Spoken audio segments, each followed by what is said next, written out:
পাতা সেলাই করার জন্য প্রথমে পাতার ড্রয়িং করে নিতে হবে। তারপরে পাতার উপরে সূচালো অংশ থেকে সূচ তুলে একটু নিচে মাঝখানে সূচটা ঢুকিয়ে আবার ওপর থেকে যেখানে সূচ তুলেছিলাম ওখান দিয়েই তুলতে হবে।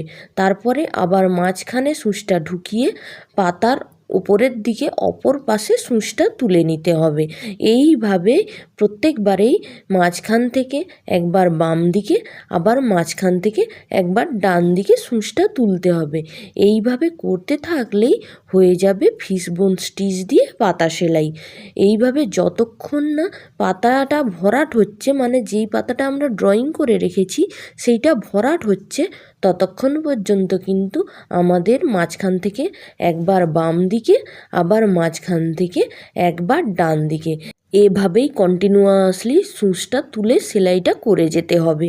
সেলাই করার সময় যে বিষয়টা আমাদের সবসময় মনে রাখতে হবে সেটা হলো, আমরা যে পাতাটা ড্রয়িং করেছি পেন দিয়ে, সেই ড্রয়িং বরাবর কিন্তু সেলাই করতে হবে। আমরা যদি ওই ড্রয়িংয়ের বাইরে বেরিয়ে যাই বা ড্রয়িংয়ের অনেকটা ভেতরে সেলাইটা করি বা সূচটা ওঠাই, তাহলে কিন্তু পাতার শেপটা খারাপ হয়ে যাবে। দেখো তোমরা, আমি কিন্তু যে ড্রয়িং করেছি ওই ড্রয়িংয়ের দাগ বরাবর কিন্তু সূচটা একবার বামে একবার ডানে, একবার বামে একবার ডানে এভাবেই কিন্তু সেলাইটা করে নিচ্ছি। আমি একবারও যে দাগটা আছে ড্রয়িংয়ের সেই দাগের অনেকটা বাইরে বা অনেকটা ভেতরে কিন্তু সূচটা তুলছি না। এইটাই হলো ট্রিক্স। আশা করি তোমরা সেলাইটা বুঝতে পেরেছো। তোমরা যদি সেলাইটা বুঝতে পারো তাহলে আমাকে কমেন্ট করে জানিও বন্ধুরা।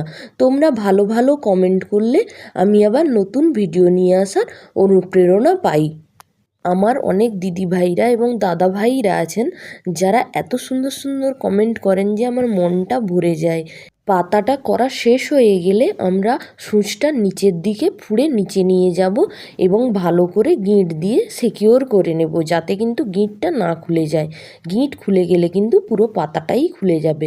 ওই একই পদ্ধতিতে কিন্তু আমি আরও একটা পাতা সেলাই করে তোমাদেরকে দেখাচ্ছি। আমার ভিডিও যদি ভালো লাগে বন্ধুরা তাহলে শেয়ার করে পাশে থেকো।